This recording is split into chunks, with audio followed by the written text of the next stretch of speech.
Let me bring up to you Gerry Geddes, who will introduce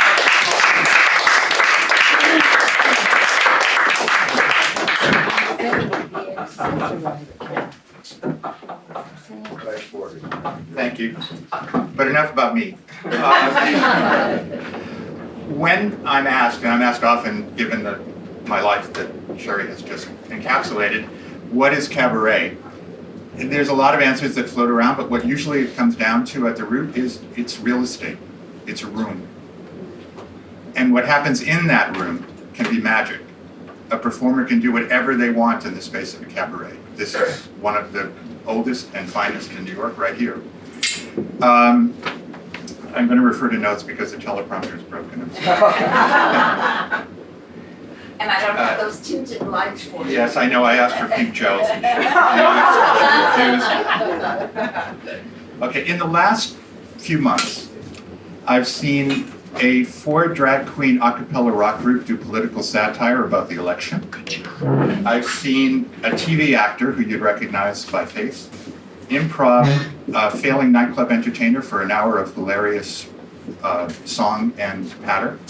I've seen a dramatic book musical take its first steps towards becoming a full-fledged production right here on this stage. I have seen an iconic jazz singer in her mid-80s still finding excitement and meaning in the songs that she sings. And I've seen a multi-singer review encapsulating the songs of Quentin Tarantino movies.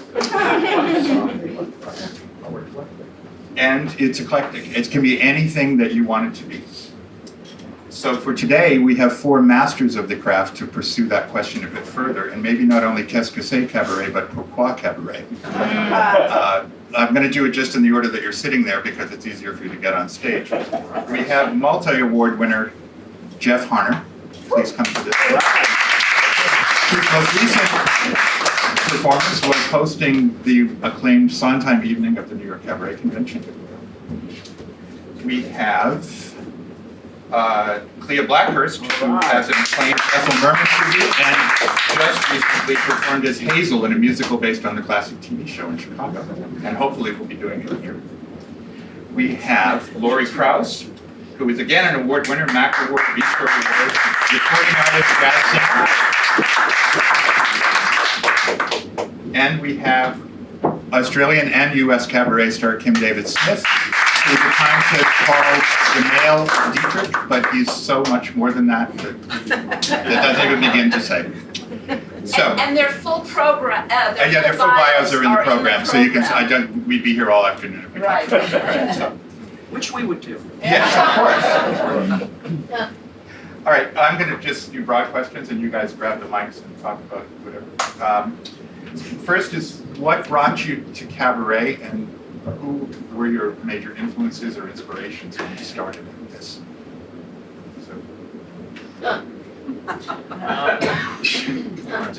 We're all painfully shy, which is why we do cabaret. I actually think a lot of these people up here have no idea. I'm sort of known in our industry as a jazz vocalist. I consider myself an entertainer, but I started out in musical theater. Before that, I worked in banking and was going for an MBA. Left that, and my Jewish parents on Long Island were thrilled to hear about it. But I'll start at the musical theater. So I was touring around doing lots of stuff, and then ultimately I was doing a lot of Aldanza, and I was doing a lot of Julian Showboat, so I was drunk and punched quite a bit. But it was, my last production of Aldanza was so incredible that it occurred to me, and now this is, take out your calculators, this is the mid-'80s. And it occurred to me that things weren't really being written on Broadway that were going to reach me as an artist the way Aldanza was reaching me. And so I decided to come home and study for a while. And I ended up, after a while, getting cast in a 4-part swing ensemble. And I discovered that I loved jazz, so I started studying. And after a while, I started performing. This club is one of the first places that I performed. And for me, what I love about cabaret is, as it turns out, I love that there's no fourth wall. I love the danger of the tightrope of me looking you in the face and thinking, the heck is she thinking? And having to go on with what I'm doing, I love a relationship. And so I fell in love with the genre, absolutely in love. I also discovered that at that point, I discovered that hiding behind Aldonza in front of thousands of people was a heck of a lot easier than standing here and singing to people, including my mother and father, whose faces I could see. So I discovered that I had stage fright, and I had to get through that in order to continue in the genre, but that's basically my story. Are you comfortable? Do you want to spread out a little bit? I like Laurie. I'm always cold, so, you know. Cabaret is an intimate. Yes. This is ridiculous. I'll go. I came to New York about 31 years ago because this is where they kept Broadway, and I was obsessed with Broadway musicals, and it's all I ever wanted to do. And I discovered along the way that I've been a character woman since I was about 19. And when you're 19, they don't let you play because they have actual 60-year-old women. They really don't want you. So you have to get in line and wait your turn. So for me, I came to Cabaret as sort of, not a last-ditch thing, but I was figuring, should I be transitioning into other things I want to do, teaching, or should I leave New York? You know, all those things that periodically get asked. I asked myself anyway. And so I people had always told me, well, you're funny and you should do an act, you know. So I thought, well, before I leave New York, I'll do an act. And so that led me to one little thing, and then a couple years after that, I did this tribute to Ethel Merman. And I love you saying it has to do with real estate, because in theater, being an act, and now I'm back to a lot of acting just because I'm almost 60. So it just is working out. So stick with it long enough, you'll get old. That's the great thing. So yeah, if you're lucky. So and so it begins. I can't remember what I was saying. Oh, real estate. In acting, you have to get an agent who will get you through a casting director who will decide whether or not to let you in the room with the creatives, who will ultimately say no. So it's a lot of layers. You are not in control, but in Cabaret, you really just get the room, and then you have to fill it with content, and you have to fill it with people. And so for better or for worse, for terror or joy, you have a lot of control over your career, what it is you're doing, and artistically you have a lot of control over it. So I put that show together in 2001. It really kind of got me off and running, and now I love it. I also would go so far as to say, for me, Cabaret is appropriately filling the space you're in. And it is intimate, but intimacy can happen in a room with 1,000 seats or more. It's just it's a shift. It's Aldonza for 1,000 seats is one thing, and Klea Blackhurst for 1,000 seats is one thing, and they're not the same thing, but they can happen in the same space. So. Jeff. I came to New York to be a waiter.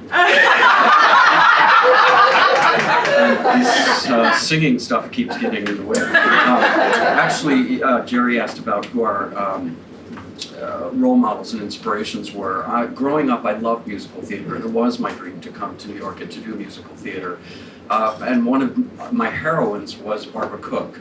And I was fascinated as I was growing up in high school to see the change in her from the woman I knew who played Marion Peru in Music Man to her cabaret persona, her album As of Today, and how this voice that I love, but I didn't really know anything about her, and then to have a whole album of her singing these songs that were clearly deeply personal and arranged to her quite specifically.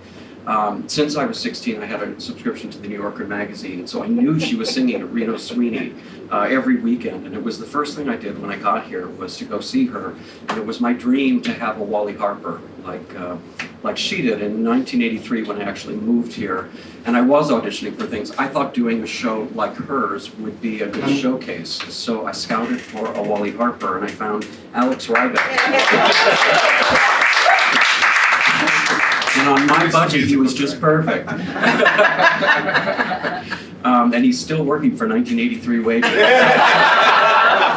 But that's. I'm sure that's not for everyone, I don't want to. Yeah. But the interesting thing for me is I really did aspire to do musical theater, but I really, what I found by doing a cabaret act and having someone who could take my ideas and bring ideas to me and help me find a musical voice on stage, I found it deeply fulfilling in a way that just singing 4 songs in a show and doing a lot of dialogue. And, well, let's face it, I wasn't getting cast in any Broadway shows. And interestingly, our cabaret work really took off. We did a theme show in 1989. It was a tribute to Condon and Green, and that got my first New York Times review, and there went my waitering work. So that's my story in a nutshell. Hello, my name is Kim. I'm from Australia. I moved here 10 years ago. Growing up as a super gay little kid in a little country town with a very supportive family, I was never really interested in boundaries and borders and boxes and things. I just started to express myself in dress-ups. I was Mary Poppins for a while. For a while, I still am. Hand me an umbrella. I don't quite remember how I came across Eartha Kitt as a kid, but I was totally obsessed with her. My dad gave me a Dietrich biography when I was 15, and I found her totally fascinating, started to research the music, really started to enjoy the lawlessness of the Weimar period, the period of the Weimar Republic, and the form itself of cabaret. And I have a BA in music theatre that I got in Australia. All through that, I adore musicals. I think they're really wonderful, but finding myself in them has been something of a journey. I was encouraged to create my own content as soon as I left university. Unbeknownst to my instructors, I'd been doing that the whole time, and I was quite prepared for that. So I burst out of there doing my own shows in an adorable little club full of junk. I describe it as the place where Sally Bowles went to die.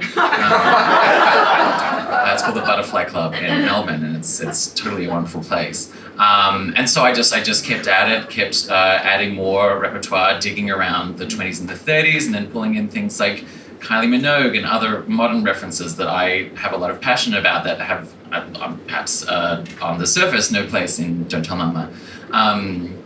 And I just put them all in my cauldron and let them stew. And moving here in 2007 and seeing Eartha Kitt in person was, I hate the word masterclass, but it truly was that. I held her hands afterwards and tried to steal her powers as best as I could. She died soon after. But just her observing her stillness, and again her lawlessness and her courage in such a small space, and just seducing somebody one-on-one is one thing, and seducing a room of 60 or more is actually, it's kind of the same thing. So experiencing that, like being in her presence and other people around the city, there are just this place is the most wonderful place I think in the world for intimate music making and investigation of lyrics, and that's to me what cabaret is all about, and that's me.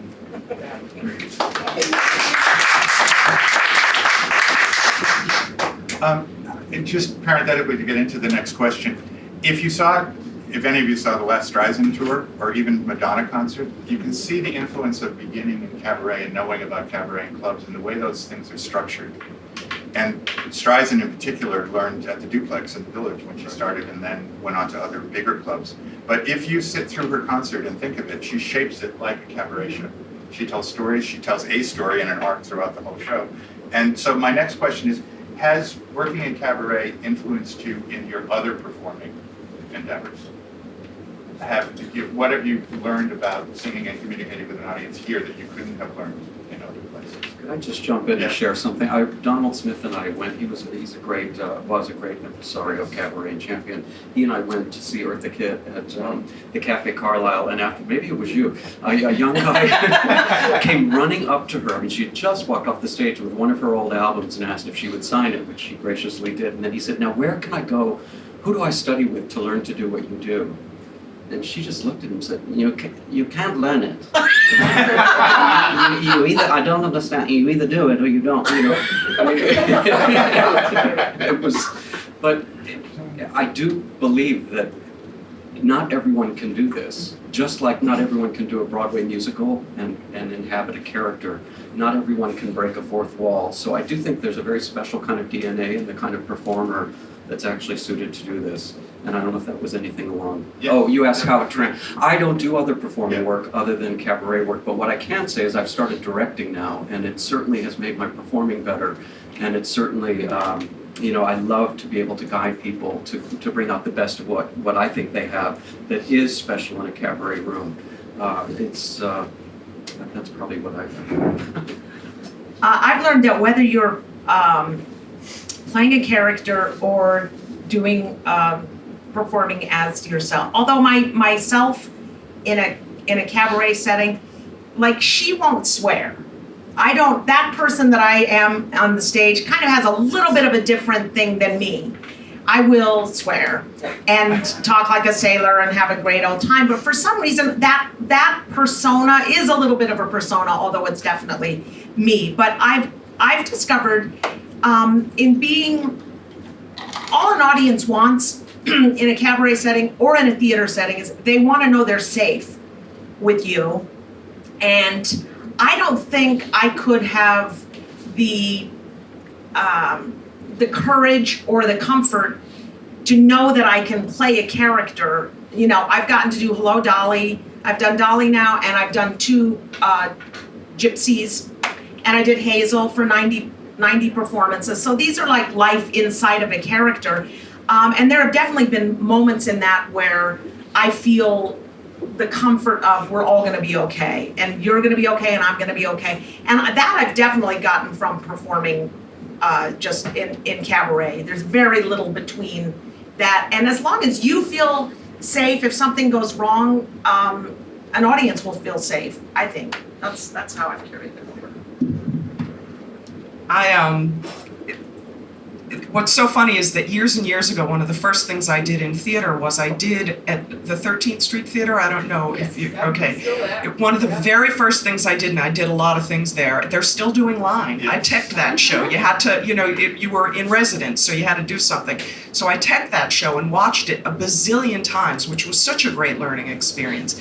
But I also did a musical version of the Snow White show, and we would take children from the audience to be the elves. If you want to become comfortable on stage, you take children unscripted from the audience who are all of a sudden decide they don't want to be there and act with them. So that prepared me.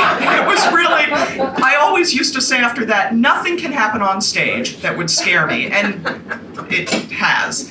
But it didn't scare me. but the thing about doing cabaret is that I think I also haven't really done much theater at all since way back when, although I've recently been doing readings for friends who are writing plays, and it's interesting to find myself in that again, because what I find is I'm a far more relaxed actress. I'm a far more genuine actress, and I teach public speaking instead of waiting tables because I would end up killing people. I mean, literally, you think the soup's too hot? Here, wear it.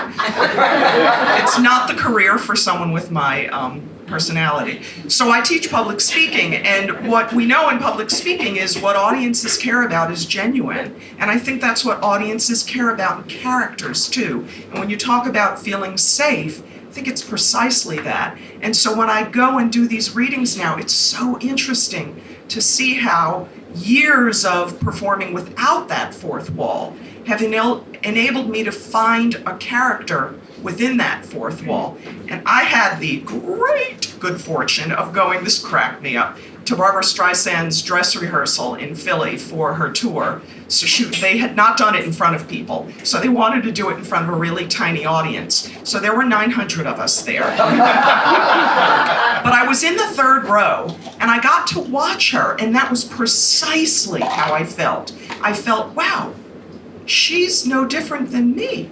She's doing exactly what I do. It was riveting because she's Barbra Streisand. So, and as I say to my clients, then I have to try and find the period, and there is no period to the end of this story. I'm just done.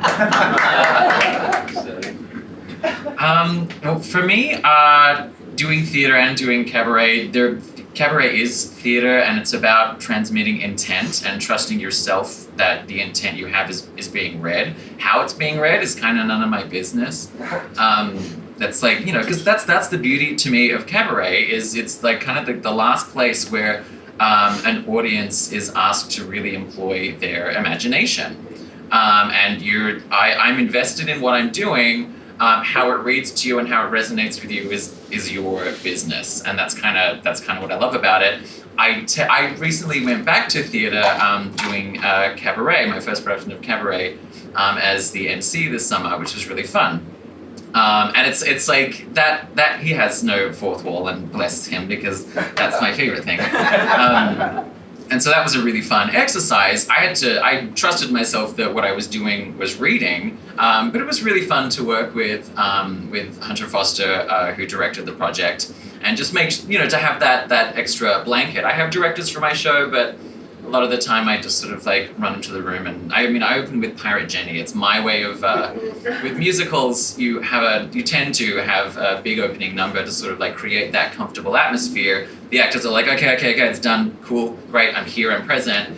Kind of like, I've warmed up, but I'm warmed up, I'm on the stage, and the audience is like, okay, thank goodness no one's like doing anything crazy, and I'm safe and whatever. For me, dealing with nerves is coming out and seeing something really aggressive, and just like letting the room sort of absorb that, and then I can have fun, and so can the audience, I hope. And that's kind of what I learned from Eartha Kitt as well. Welcome to this Eartha Kitt conference. She came out and sang "Come On to My House" in Japanese directly to one man in the audience. I think without blinking. It's like a short song, but I'm pretty sure because I was like right next to him, and I was like, she did not blink. And it was like amazingly terrifying and charming. So yeah, I hope that answered some questions. Yeah. Okay, when I'm teaching classes to people who are just coming into it, I often say that as opposed to theater acting, cabaret is more film acting. It's much more intimate. You bring the audience into you. And the safe space you're talking about, I think, is that they can safely experience heartbreak or hilarity or anything in a controlled, you're experiencing it for them, so they can put themselves into it. And I think that's one of the strengths of cabaret that doesn't happen, that you become their surrogate in whatever story you're telling. And they can substitute the person or the place or the thing, but they're living with you while you're living that on stage. So the honesty is there. There can be honesty in a play, but it's not quite the same thing as someone literally bringing you into their own honesty of life. So thank you for bringing it up. So you're a baby, but you still may have as much to say about this as the other three. Wait a minute. No. Why do I suddenly feel bad? But what have you noticed changes in cabaret in your careers in cabaret, either from an audience perspective, who comes or who doesn't come, and what you're doing and how you're presenting it? Are there changes physically in what you imagine cabaret to be? I mean, I'm not going first. I'll go first. Because my parents know I can never shut up. But I get paid for it now. Or I pay other people for it is really more to the truth. So for me, I think I'm noticing recently that a lot of people, I'm one of those people that I want to bring my audience on an emotional journey, a beginning, middle, and end. I try and create an arc every time where by the end of it, they feel like they've been somewhere.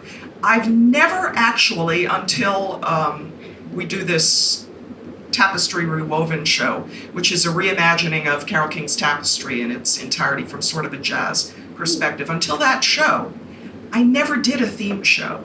I feel compelled these days to come up with something that is a theme. I feel less likely, I might go into a jazz club with just a set, but if I'm coming into a cabaret room, I'm going to be much more likely to feel like there needs to be some sort of a story arc that's specific, that carries my audience through. I did not feel that way in the beginning. I don't know if you guys...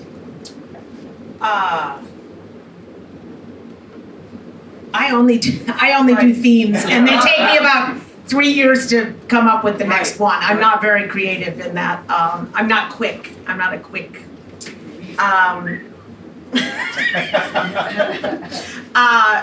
And in terms of, did you mean the audiences? Also that, yeah. Also that, because, well, people who love me, are old.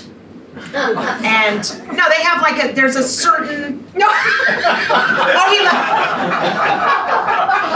No, that's been a real I say to, like, I love people who will bring their children, but especially now their grandchildren. And I say you're the luckiest kids in the world to have people in your lives, grandparents, parents who now vinyl's back. I don't know if you know this, but records are back. And oh my gosh, my nephew was just at my house, and he's 14, I think. And I had a record player and I had some vinyls still that made it the cut all these years. And he said, I can't remember what he liked, something with maybe Louis Armstrong.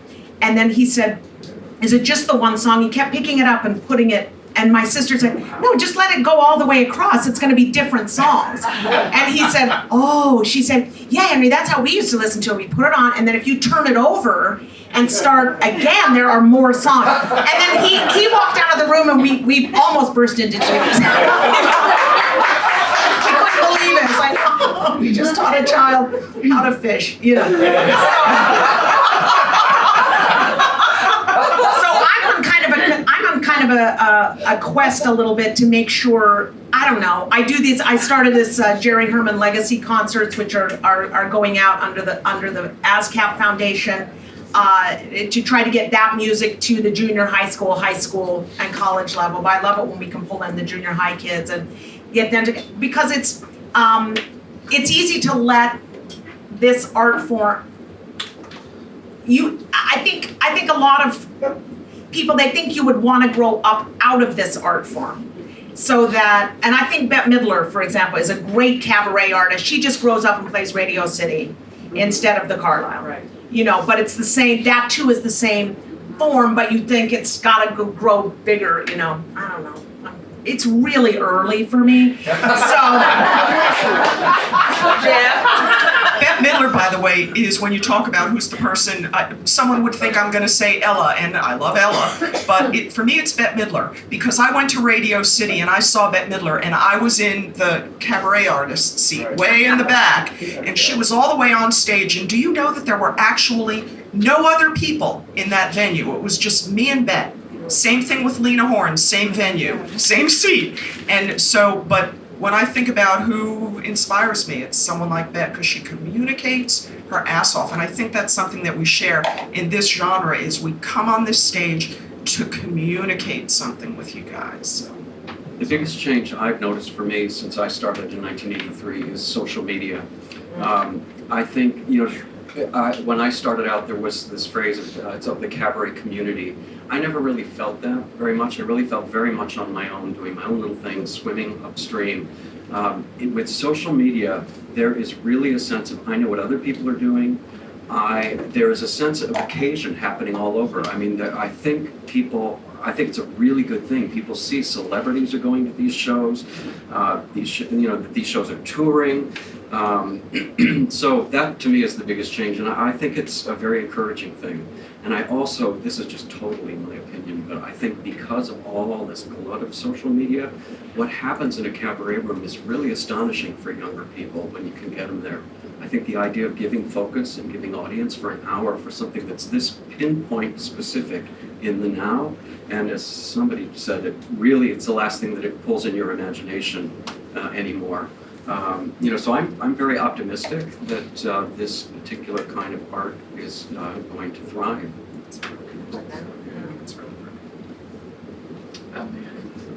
Vagina mic? Okay.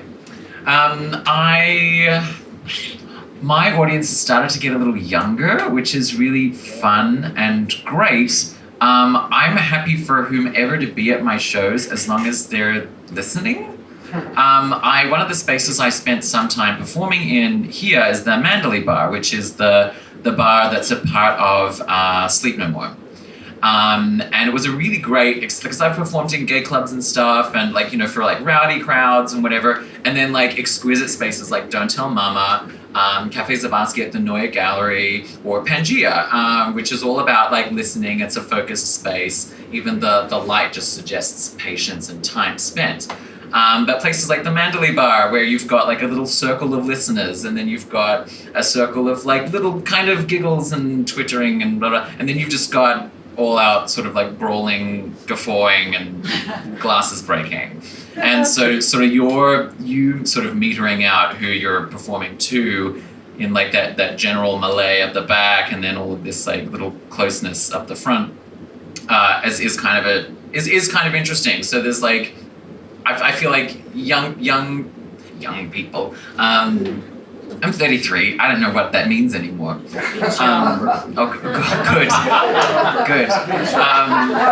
For me, as long as people are like in the space to listen, I'm just excited to perform to 4 good listeners as I am to like 60 good listeners. I mean, and also just, ignore it if you need to, but you're just wasting your money, you know, as well as your time. So for me, I just really like my audiences. Thanks everybody who comes to the shows. That's kind of the Julie Wilson in us, isn't it? Yeah. I mean, I'll give you full out, thank you, both of you, for the full, I've seen that many times with her and other people. It's like, you know, if you'll show up, I'll show up, you know, so. Great. One of the things that I wanted to ask was, if we're in a world, you spoke of media, we're in a world that has American Idol and The Voice shaping an entire generation or two's version of what performing is, and it's usually mechanical and it's usually totally impersonal. So what has started in the 70s, when I started in the golden age of cabaret, or whatever one wants to call that, it was a bastion for going to see new material, to see and discover Joni Mitchell, or to discover a rock band being done with a piano or with a trio, and getting inside the lyrics in a way that you don't do listening to the radio. That would make you'd sit back and go, aha, I never knew what that line meant, but now I do. And that was constant in cabaret. But I think it's morphed over the years into the protection of classic material and performance. And you do it brilliantly, melding both together. But you're bringing what was the literally traditional cabaret from Germany into the minds of young people who come to see you, and that's great. But do you consciously recognize that when you're putting together material? I mean, have you thought about the educational aspect of what you do to the audiences that you sing to? I don't know if that's going to open up anything. Does it occur to you, or is it just literally, I want to tell this story and it's Well, I'm sorry, I keep getting like talking. But for me, I do. I think about, and just why I went to grab the microphone is that one of the things that is most heartbreaking to me, we're people, we consider ourselves artists. We forgoed. I teach public speaking, so it's a word now. Forewent, yes. Oops, sorry, thank you. We forewent a certain kind of career to pursue control over our artistry in a certain way. And what kills me more than anything, and I tend not to watch one of those shows, when someone who is 17 years old says, this is my last shot, if without this, and I think, I can remember years ago, before everyone I know died, and I used to sing Solitude. And then there was a year when a lot of people, including my father, died, and I came and sang Solitude, and I was embarrassed. I thought, man, I never knew what that meant. And that's how I feel. It's so devastating to me that these young folks aren't going to give themselves the chance to develop and grow as artists. All they are is a musical instrument that has not been played long enough, and it's very upsetting to me. So when I do, for some reason, our tapestry show, a lot of women of a certain age would force their children, who we can name their ages, a lot of teens, a lot of tweens, and a lot of millennials have come to see that show. And it became clear to me after a while that that was happening a lot. And inevitably, after the show, somebody really young would come over and say, "That's jazz? I had no idea. That's fantastic."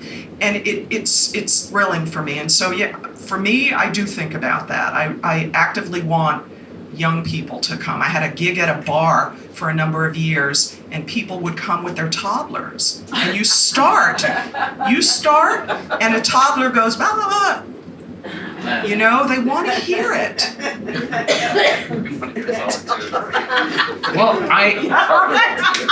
because I take issue with the kind of education people are getting about vocalization nowadays. I mean, there are cute lyrics still on the radio, and I think of all of them, like Ariana Grande has the occasional adorable lyric, and she's more polite about her vocal gymnastics than others.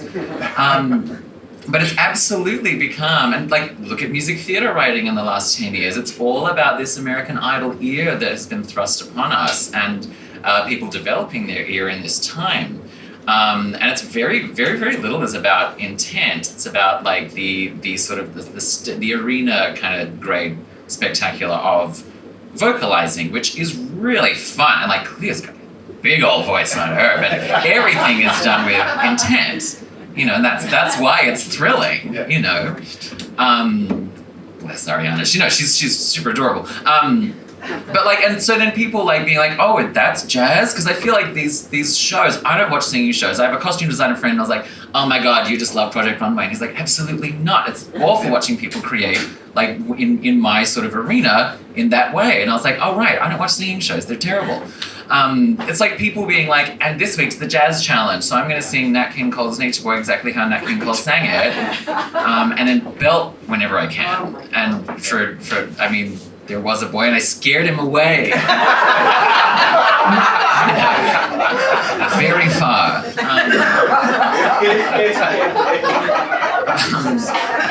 So for me, it's like to try and draw people in quiet and creepy and strange little whispered ways to me is more my secret intent than anything with cabaret. Like to be myself and as intimate and tiny as possible, because you can be tiny. It's just weird that on television where you can be as like the tiniest modicum reads, where everyone's just like it's bonkers to me. Anyway, but that's the culture we're living in. I think it's a shame. That's why I'm really proud to be up here with these guys and doing what we do. Yeah, I'll just tack on about the American Idol thing. For me, it's very daunting that people come out and do these vocal gymnastics, and in 30 seconds you pretty much are sizing up the whole scope and range of their voice, because that's not what I do. I hopefully cast a spell at best, and that builds. So it's not about the first 30 seconds. You're deciding whether or not you're in or out for the hour. And where I really feel that is when I do cruise ship work. When I sing in a cabaret room, people have bought a ticket. I'm a destination for them. But when I'm singing on a cruise ship, I'm another buffet. And I really just am. They can come in and they can just leave. So if I can hold people, and like something Gerry was saying earlier, I really do believe that the more personal and specific I make my story, the more universal it is. And it's one of the most fulfilling things for me is to sing on a cruise ship and hold an audience and, and have them respond to a story that's just very carefully laid out. It's not a big splat of vocal talent right at the top. It's just a slow, slow build. So, my 2 cents on my period.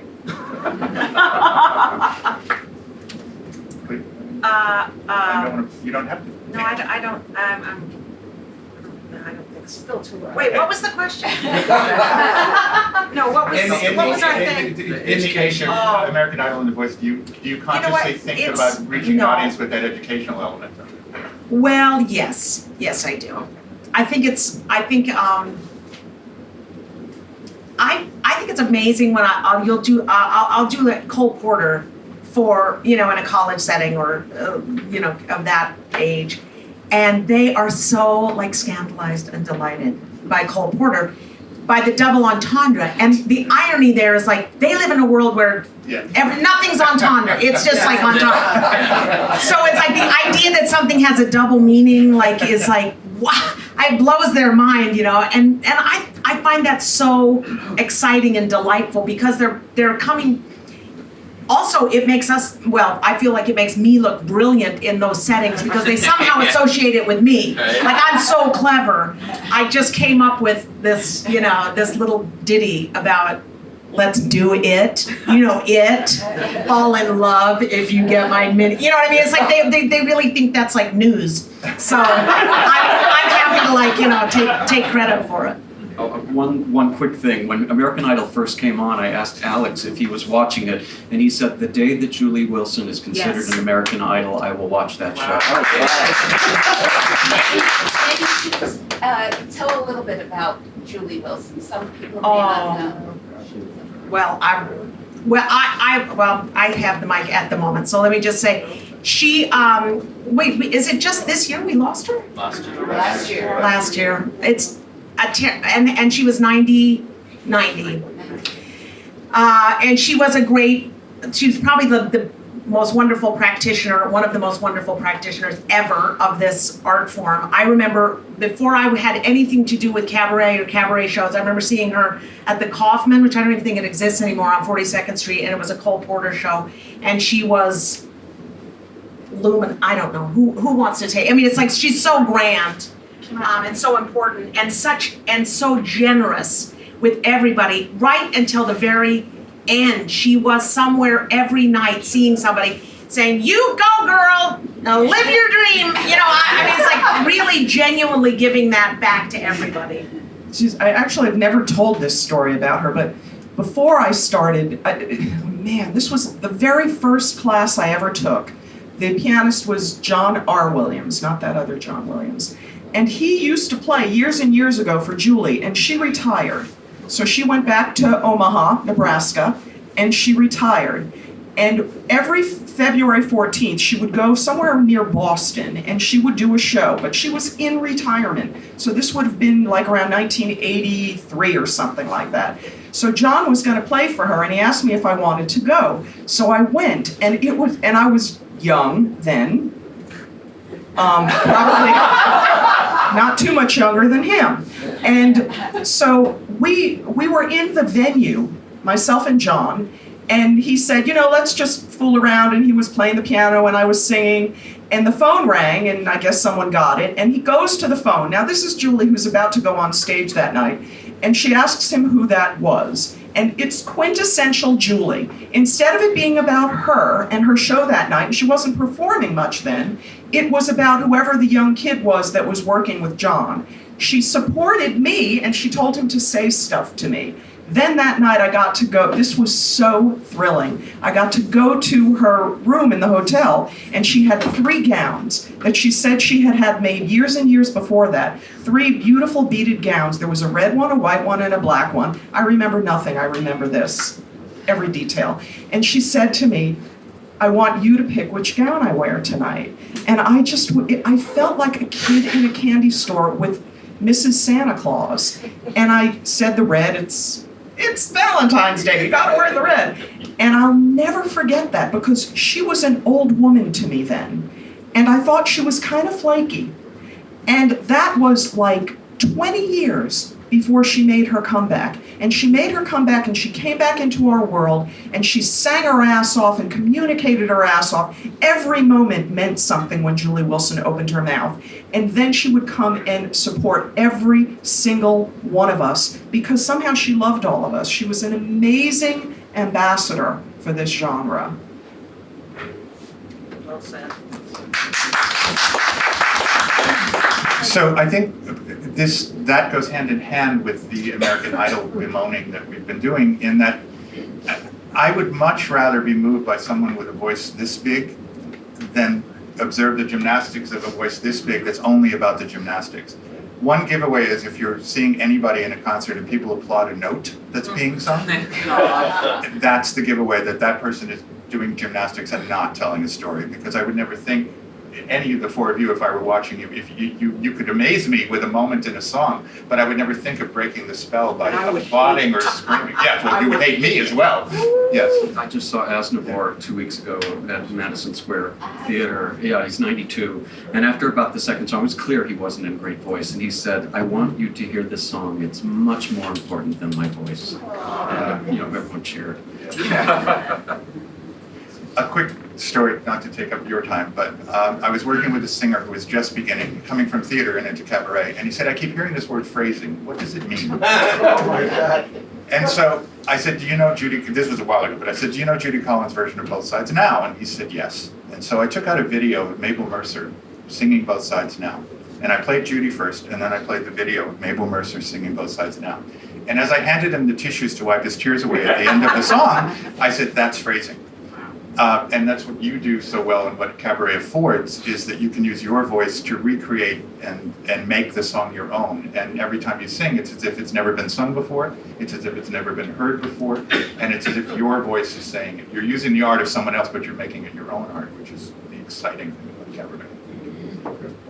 So, before we end up, I just wanted to, since you're so generous to be here today and sharing this with everybody, I wanted everybody to realize that it seems like when you go to a cabaret show that, oh, isn't it great? She's up on stage and she's doing an hour and it's wonderful. She must be thrilled. Why doesn't she do it every night? Well, I just wanted to bring up, it may cause you to want to say something or not, at least you'll be aware of it. They produce themselves generally. They do all of their media, they do all of their arrangements, they do all the rehearsal, they get the space, they book the space. It's all self-created. And so when someone says, why don't you do this 5 nights a week? And well, sure, I'd love to do it 5 nights a week, but I've got to do this, I've got to do this, I've got to do this. So do you find, how do you maneuver the non-performing part of your careers? Because unlike someone who gets cast in a Broadway show and is the star and the toast of the town, certainly they rehearse, but they're not putting up posters around town and they're not sending out e-blasts and they're not doing this and that. You guys do all that. So how does that work in your lives? No, I feel sad. That's, I don't even know what, I sometimes will perform and somebody will say, my Merman show at its, the way I like to do it most, and there's 3 or 4 versions of it. One has an intermission. I mean, some people want you to do it this way. We want an hour of it, we want 45 minutes of it, we want it the full thing, the way. My way I wrote it and do it is 90 minutes, no intermission, just boom, boom, boom, boom, boom, boom. And so some people will say to me like, "You have so much energy. How do you do that? Could you do more? I mean, could you go longer? Or, I mean, how do you have all that energy?" I say I could do 3 times that. Like I could do 3 hours of this material right now. The actually being up there and working is the easiest part of the job. I could work all night. I could sing and sing and sing until, the sun came up. The real work is getting the work. And that's true, even in theater. I just got an agent 2 weeks ago. 2 weeks ago. I'm so old and highly accomplished. But you would think that having an agent was this like big thing that I should not be privy to. So anyway, so all of my work is self-generated and so I don't know how we do it, honestly. I have 3 CDs, no children, nobody to put through college, but I do have 3 CDs. I haven't done one in about 7 or 8 years, and people are like, "Oh, you ought to do one." It's like, I know it. Because my first CD, I went to the bank and got a $22,000 loan to make it. And now people will just put a microphone in the back of a house and for $1,000 do the artwork and the remixing and all that stuff, which I should do now. I mean, it's just not as hard and complicated as it was, but I like it. I mean, I think it was worth all $22,000. And it took 4 years, but it paid off. Now it's like, now we just pay the mechanical rights of 8 cents a song or whatever it is, and the rest of it pays for the second album, which in turn is paying for the third album. So I really don't have any insight into that other than it's extremely difficult, and somehow it remains, like I think with all artists, it just must be done, and so it is done. And I'm like a little squirrel. I will squirrel away, you know, a $5,000 job or a good job that I have for 14 weeks and save as much money as I can, because there will, like, November for me is so bleak right now. Not one penny of paying, and I got hit with a bad tax bill, so now I'm down to nothing. And but somehow you just have to do it and make that last for that and that last for that, and hopefully this will lead to the next thing. And the most important thing to me is everywhere I show up, my commitment is to do the very best I can, which varies. Someday my best is not as good as my other best, but you just have to do it because you know who you're meeting, what seeds are being planted, and hopefully all that stuff just rolls together into the next bankrolling of the next trip to wherever to do the next thing. And it is difficult. I think it's difficult. It is difficult. I made a choice a long time ago because my own family doesn't understand what I do. And they're my biggest supporters. I forget what we were talking about before, but I used to tell a joke that when I first started out, my audience had two people, my mother and whoever she brought with her. And I still loved it because I was getting to do the thing that I do. And so, you know, I was going for an MBA in finance. I was working on Wall Street and had an epiphany that I wanted to sing. And so I've had another life. And I realized that there isn't a way for me to educate people about what our lives are like. They don't understand it. I used to try and say to people, you know, we're not like Britney Spears. So that's when I was talking about this. It's a different world. But the thing is, when I get to do the thing that I do, it feeds my soul so deeply that it keeps me going until the next time. But I'm the producer, I'm the writer, I'm the agent, I'm the booking manager, I'm the coach, I'm all those things. And so it's a lot of work. But I find they still don't understand it because they're watching American Idol. And so I have a friend that I went to college with that wants me to go on The Voice. They have people your age on The Voice. I will never win The Voice. Because I'm like you know, I'm not a 30-second singer. I'm weaving something that I hope is magic, and some of it's not all 11 o'clock number, but I stopped a long time ago trying to explain myself to people. I've learned to just say, thank you, I appreciate your support, or some stupid thing like that, to move on to the next person. Can I say one thing? I went to a family reunion a couple years ago, and they said, "What's new?" You know, it's a big family reunion. And I said, "I sang at Carnegie Hall," and they were like, "That's amazing." And my Uncle Bob came over and he said, "I saw your Frosted Mini Eats commercial." And everybody went absolutely crazy. I was like, "This sums it up. This sums it up." I did a thing on I did a tune on a Blues Clues CD. I am famous in the 2-year-old set. That's right. Because of that track on that Blues Clues CD, and doing a choir thing on The Cosby Show, Yeah. where he did not hit on me, and I really loved it. But that's it. To them, that's what I've done, because that's their understanding. For me, anything worth having is worth working really, really hard for, because of the time and effort that I put into every aspect of my cabaret work. I feel very proud of myself, and more than that, I feel extremely grateful when anybody enjoys my work or goes out of their way to be supportive. Someone like Sherry Eaker, who is and I think I'll develop them, but if there is an award for audience members in New York City, and then you've got Sydney Meyer, who runs the joint, who is just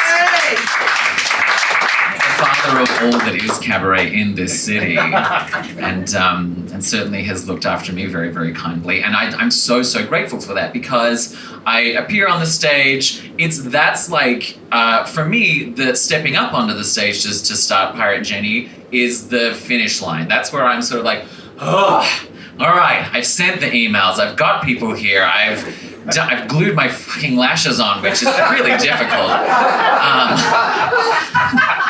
She doesn't want to look wonky, not this one.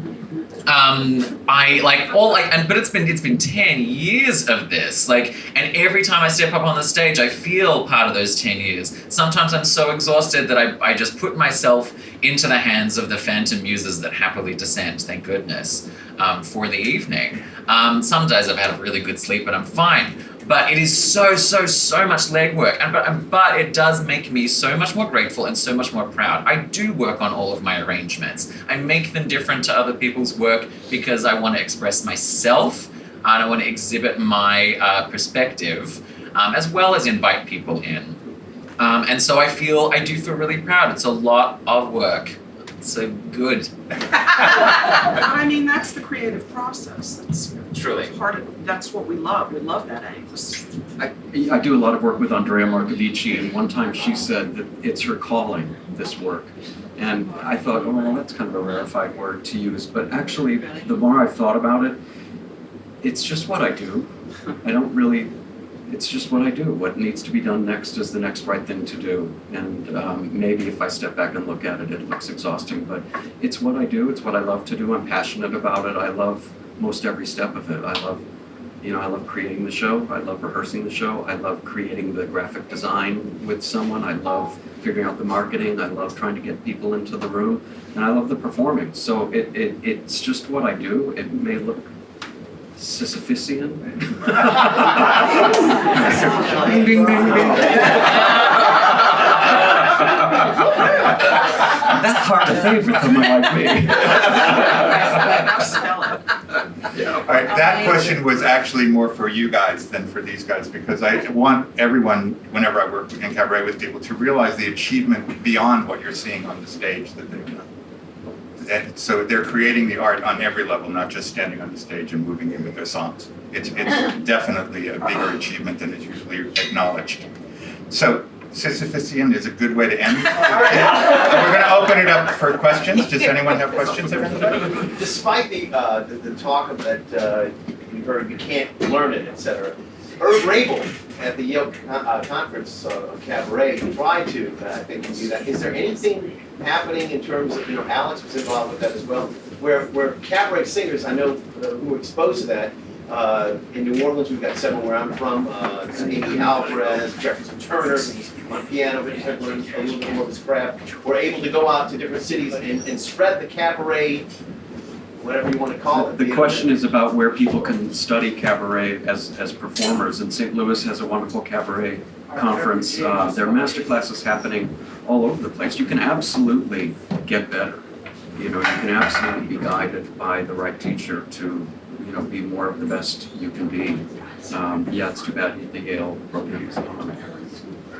But O'Neill exists. Oh, Yeah, O'Neill, yeah, yeah, O'Neill. In fact, that's where Irv began, with Ellie. Ellsworth. Ellie Who was my very first teacher. 800 million years. I would also, as far as education goes for performing, I would just go and see the weirdest stuff possible. Like, that to me is like going to school. Go and see Joey Arias like 4 times in a row. Do it. See how different each of his shows are and the common threads. Like somebody as exquisite as him, Camille O'Sullivan, if she ever comes to town. She is an Irish chanteuse specializing in Brel. She is an utter wonder with text and like super bonkers also. Barb Younger, she's just incredible. I think she's a glorious weirdo, and I think weirdo is a wonderful term. So sorry, Barb, with your listening devices and that's for me. That's going out and learning about cabaret, because it's so ephemeral. It's whatever you want it to be. You can sit at the piano and sing me something. You can turn and face the back and sing something. You can just whatever you want is cabaret. So getting an education in it is a little ephemeral and strange. But that's my thought. I hope there's no one here to audit my taxes, but I always, if it's out of my league, I went to the Carlisle last week because I really felt it was something I needed to see for a variety of reasons. I'll take that on my master class line of my taxes as opposed, and that was to see Christine Ebersole, who I think really excels in this. I had just seen War Paint in Chicago, where she's, starring in a Broadway-bound musical, and she's luminous in that setting and wonderful at creating that character and so on and so forth. But the shows that she does on the cabaret level, are so exquisite, and it's always one of my favorite things in a singer, and this has a lot of definitions, but I love when someone's singing voice sounds like their speaking voice. And it translates seamlessly. I know it's the same person. And she to me is a voice that's so interesting at that, because it could be coloratura soprano or Betty Boopy or whatever, but somehow it always matches the person who's speaking. So she's just somebody I look to for structure, and I really admire what she does. And I think you're probably right. Yes, you can. There are schools and whatever, but I think the best education is just going around and seeing everybody, because there's some amazing. I just saw Jeff and Sally Mays. I see Jeff with so many. I've sung with Jeff. Alex and Jeff, we do a Christmas program with Anna Bergman and Todd Moran, and I think the showstopper is our rendition of the Alvin and the Chipmunks. Yeah. So you never know. It can be highbrow, it can be incredibly lowbrow, but always successful. You can do covers of good songs like that. We also, you mentioned masterclass, I don't want to gloss over that. A lot of us, when we're at colleges and universities, once I was in elementary school, I gave a masterclass in an elementary school, which was thrilling because these kids started doing, it was amazing because they're not exposed to this music. So when we're traveling around doing things, we also offer master classes to students and kids and anybody who might want to come in and learn a little something about the art form. I think one of the things that works in classes so much is that the people learn from the other students as much, if not more, than they learn from themselves. They see it on stage. And I tell students when they go around to cabaret, to look for what doesn't work, because that's universal. What does work is personal, but what doesn't work, people tend to make the same mistakes over and over. They don't trust themselves, they're not open, they're not honest, whatever. And so that's a learning experience when you go to a cabaret show. Yes? Have any of you ever worked with Michael Feinstein's young artist development program? The guy who plays piano for me is one of the pianists for that. He goes to Indiana. His name's Daryl Kojak. And I love living that through him vicariously because he just loves it. And it's a week-long immersion of working with teenagers, basically, who are being just inundated with the American Songbook. It's a wonderful, wonderful thing. I was a mentor judge for the East Coast region last year, and it was just one of the most unforgettable things. It's so great what he's doing.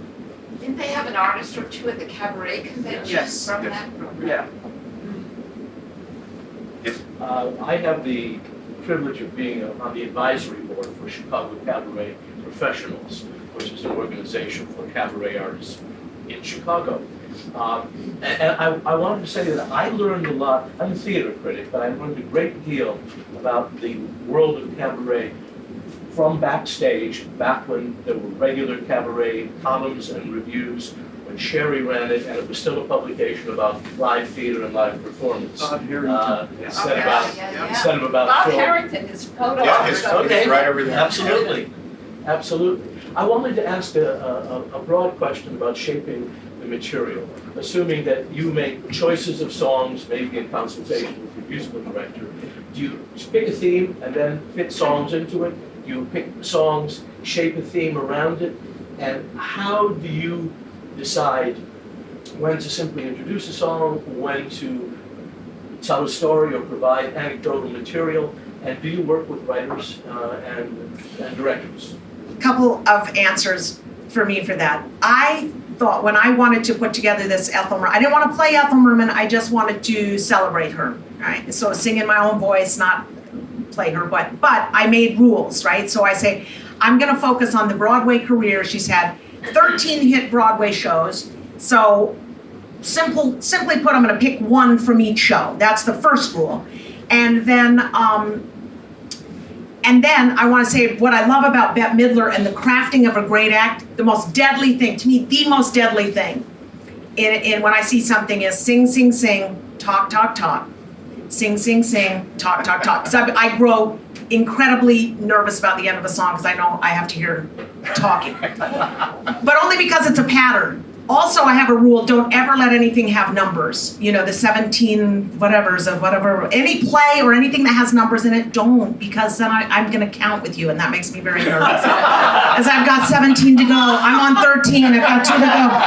So I don't like telegraphing that, but Bette Midler, for example, she knows when to put 3 songs together, boom, boom, boom, not speed. She knows when to go, she knows when to set up a thing with something that's meant to make you cry, and obviously she knows how to make you laugh. And those are all very specific choices that are in the writing. When I did my Merman show, I thought I was like poor and I didn't know anything, and I thought I had no idea how anything worked, so I knew I couldn't afford a writer. Whatever that meant, I didn't even know what it meant, but I made that up. Which was the best thing that could have happened to me personally, because I wrote it. And then that's what actually ended up getting attention when it was first written. So then I ended up loving that part of it. So, and I had a good editor that I lived with who said, that's so boring. They don't need to know that the name of that ship is the Morro Castle. But I'm like, but that's the name of the ship and it's sunk. And it's like, but they don't, so like learning what to cut out, but like to put it, so I don't know, those are just a couple of my observations. Klea's writing is so good, I quote her pattern. He quotes me all the time to me, which is the most wonderful, flattering thing. And one of the reasons I like him. I actually became a public speaking coach because of my patter, and I hate calling it patter because I feel like it diminishes the art form part of talking to your audience. But I had someone in my audience once, and she's like, "You're really good when you're talking." So I'm like, "What about the singing?"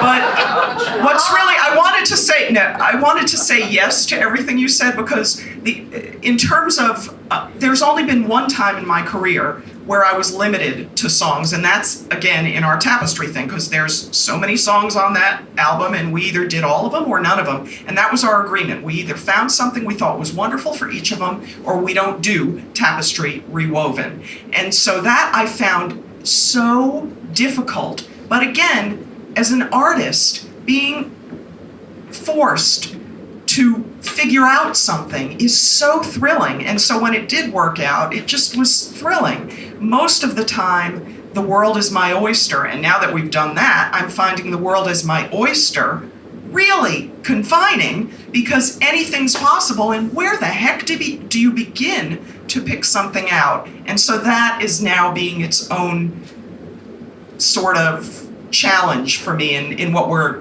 working on next. But it's exciting to me because I love the angst of the creative process, and I generally do all of my writing.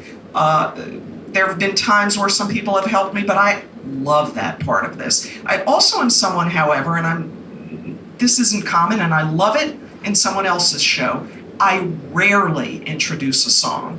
I want me singing the song to take you to wherever you're taken. I don't want you to be thinking about what she's thinking when I sing it. There have been very few exceptions to that. And I've loved it when other people do it. It's just not something I do generally.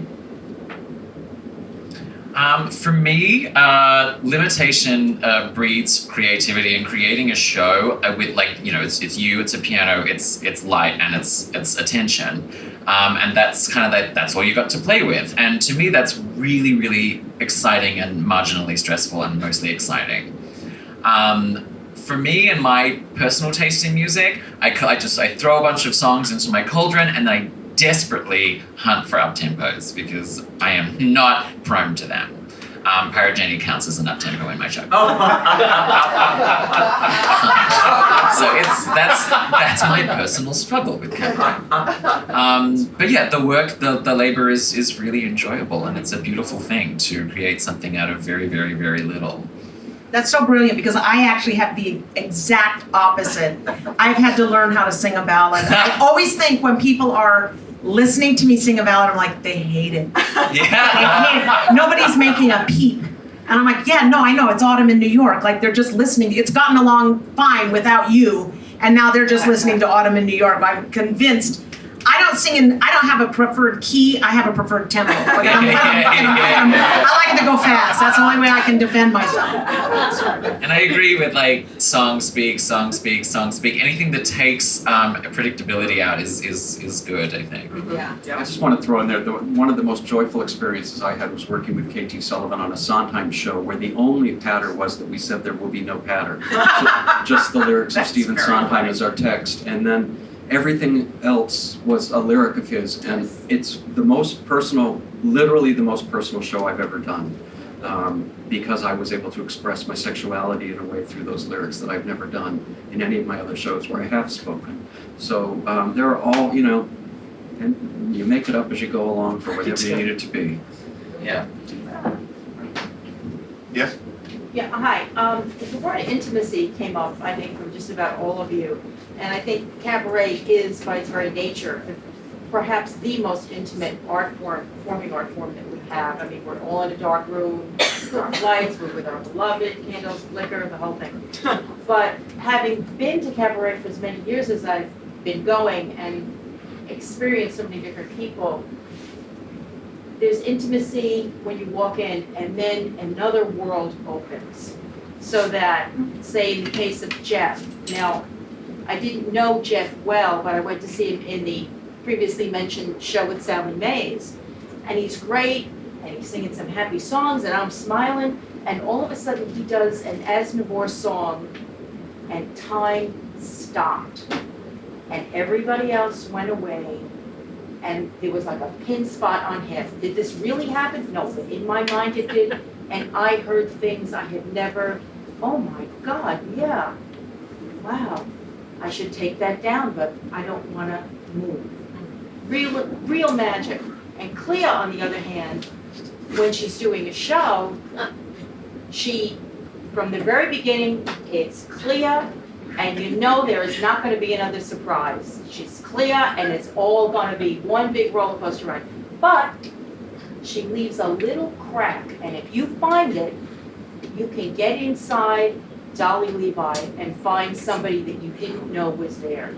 You can go inside Mama Rose, and maybe you don't want to go there, but you're there, and you're finding something that you just didn't know was inside you. So for me, that's the magic. Each one of you has your own magic. Elaine Stritch, you think you're not going to feel that emotion that you've been hiding from yourself? Well, guess what? I'm going to be here in your face, and I'm going to pull your heart out, I'm going to shove it in your face until you acknowledge it.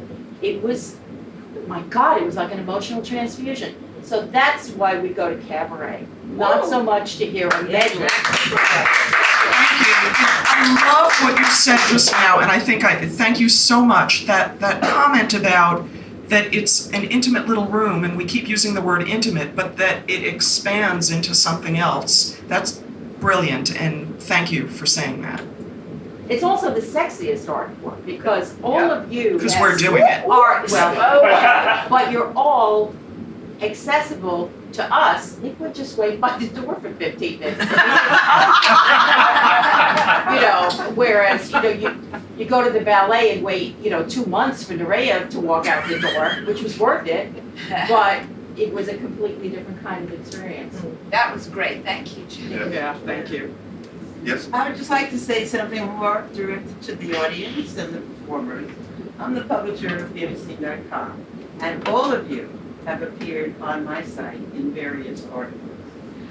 But I have a tremendous problem, especially now that I'm reminded of the effort. I'm touched by all of you. But I can't find cabaret reviewers. I mean, my writers will go off Broadway, but I can't get them into these rooms. So if anybody out there wants to review cabaret, okay, I'm here. Let her review double take. I'm going to ask you a question right before we wrap because we have Joshua Ellis coming on.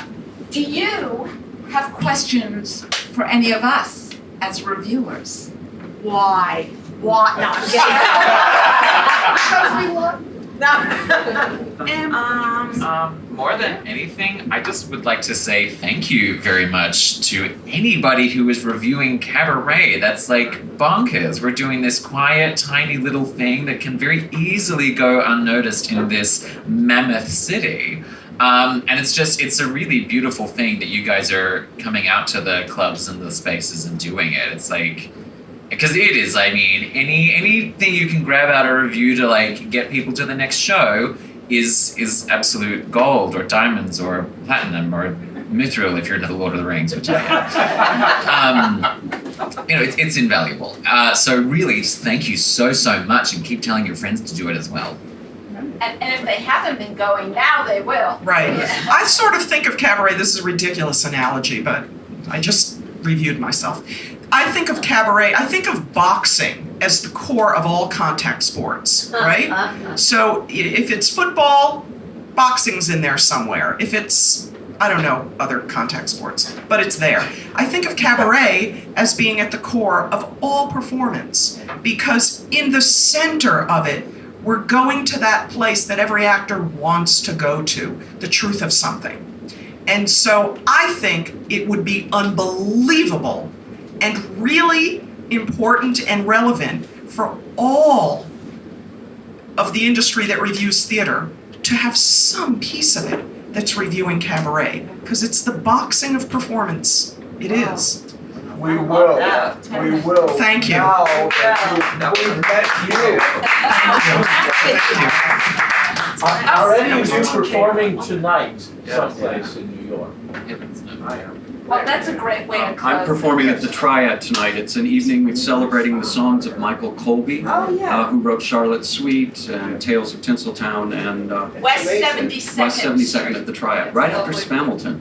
And I'll be there tomorrow night, actually. I'll be at the Triad tomorrow night. We're having a Halloween show, so if you want to see me dressed in something stupid, looking fabulous, I hope, it's Richard Skipper Celebrates, and it's a really fascinating thing that he does, that you were there last month, right? Yeah, blew me away. We have to pick music that's relevant to October 31st, not necessarily Halloween, but the date, something that happened on October 31st. Brilliant concept. There's going to be some great people. It's at 8 o'clock tomorrow night. Guy Fawkes, man. Well, At the Triad. let me promote something that Kim does that would fit what we're talking about. Really? Kim, your show is called Morphine Cabaret?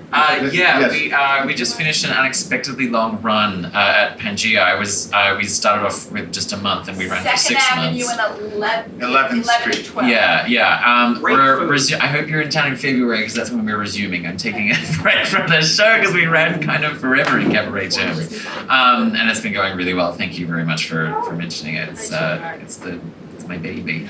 Not only is it his show, though, he showcases new voices in cabaret each time that he comes, and it's a regular thing, and it's worth going every time to get these new voices, and then follow them as well and let it go out there into the world. I like to have weirdos along. It's fun.